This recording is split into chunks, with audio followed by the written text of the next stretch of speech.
you also cited the wreckage of a huge colony ship getting identified along with associated NASA studies, and the material. Can you explain that? That why is this the first I'm hearing of it? What's giving us the implication that this happened? Yeah, I mean, it's kind of extraordinary in many ways. Obviously, it's an extraordinary story from the get-go, but this material that I talk about is extraordinary, australite tektite. Now, I was kind of surprised I'd never heard of it, and I'll tell you why, because when you start digging into this topic, and bear in mind, I was looking for what was described as being molten debris from a huge silica craft. It was described as being destroyed in orbit, and that material melted, and some of it rained down across the planet. So I went away looking into the geological records, was there anything like that? I didn't really think I would find anything, even though I was personally convinced that this story was genuine, enough to believe to go and look into it, right? Instead of just thinking, okay, that was interesting.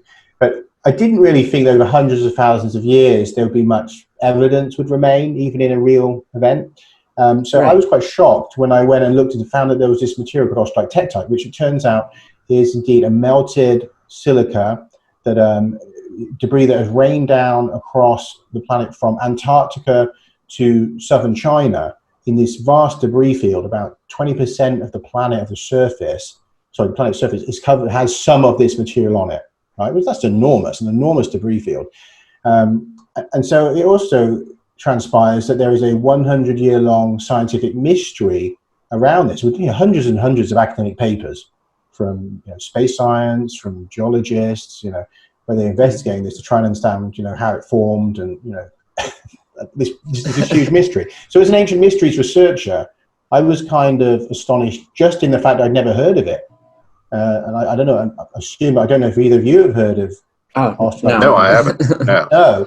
So you'd be quite amazed to find that there's this 100-year-long debate, and that there's essentially two camps of scientists that have been arguing over whether this material resulted from an impact on the moon, which caused debris to be, exploded off, and some of it to reach Earth and rain down, or whether there was some kind of object which impacted probably in Southeast Asia, and then threw off the debris into, across the planet and into space. And that argument has been raging, because whichever side you go on, you can explain a certain proportion of the observed data and the anomalies, but not all of it, right? And so each side had some aces, and the others had some jokers, right? So there was this problem that they couldn't really come to a final conclusion as to who was right and who was wrong. But then in the last few years, they had more analysis of lunar rock, and they realized that this material didn't mesh well with debris from the moon's surface, right? So in a sense, the default theory then became the major consensus theory, which is that there was an impact, right? But it didn't necessarily win because it could explain all the evidence. It won because the other side lost, you could say, simply that a piece of data came up they couldn't explain that was really fundamental. So what's wrong with the impact hypothesis? Well, we have a terrible problem here, because NASA ran a lot of studies on this material, particularly back in the 60s, I guess, where they realized that the shaping of australite tektite buttons, which is one particular type of this debris, looks like it's been formed by aerodynamic forces. In fact, it's very clear. If anyone goes onto Wikipedia and looks at australite tektite buttons, they'll see that it looks like the nose cone of a rocket. It's very obviously been formed through aerodynamic forces. They also replicated the formation of some of this material. And what they found is that the only way you can explain it is if you have a large source body that's in orbit, which then explodes, is superheated for some reason, liquefied into a mineral glass, liquid glass, and then the glass pools into small spheres of liquid, as water will in vacuums, and then you have instant cooling due to the intense cold of space. So these freeze, and then you're left with this kind of a cloud of these small spheres of solid glass, and then they have to also enter into our atmosphere at a shallow, slow, kind of what's called a decaying orbit, essentially. They have to kind of fairly slow and at a fairly shallow angle to then go through secondary melting, but not be just burned up. And then the liquid at the front of the sphere pools towards the back and starts to run back.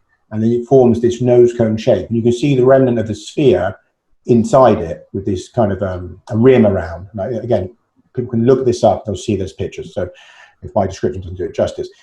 Now, having done that, they came to the conclusion that this has to be formed in space, not from a normal impact event. And then additional to that, they found that there was bubbles of hard vacuum inside some of the debris.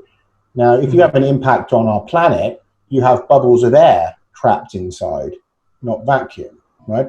And then there's another problem, is that when you look at the Australite debris in total, you find that it's very, very homogeneous, and it's all made out of the same stuff. You know, you take any piece, any two pieces, essentially close to identical in composition, which you don't usually find with impact, because you have lots of times material are being impacted and melted. So you get a range of debris type when you have an asteroid impact. And also something you see with an impact event is around the edges of the crater, you know, you will have part melt, right? Where you have partly melted material. Some of that partly melted material is also thrown out of the impact. Now, with Australite tektite, you don't find that. All the pieces that have been found are entirely melted. There's no signs of some rock in there, you know, that is partly melted or any of that. So this doesn't mesh at all with an impact. There's a lot of other reasons, but I don't know if you want to pause it, but I do go on. But I can explain a bit more why, if you like. Also, sorry, I should say that one of the important things about this, again, if this was an explosion of a craft or an object in space, I deduced that, you know, you'd think the debris would go in all directions. So, you know, up, down, everywhere, right? Right. I mean, you see that across the surface, but I also wondered, well, could some of it reach the moon, right? Which for me would be kind of almost the clincher. I thought, well, I can't test that. You know, I can't go to the moon. I can't test it. And we've done so little exploration of the moon that I thought, well, it's unlikely that I can ever find that out. It was by lucky chance, actually, that funnily enough, through a contactee, actually, there's a guy, Chris Bledsoe, who's been having a lot of contact experiences, and people look into that. But a friend of his was a NASA scientist who turns out to be an Australite a tektite expert who spent decades on this topic. And I had a look at his website, having spoken to Chris, and it turns out that on his page that there was this just one article. He mentions that the Apollo 14 and 15 missions, that they found these couple of tiny spheres of glass on the moon, and when they brought them back and they tested one, it was identical in composition to Australite tektite.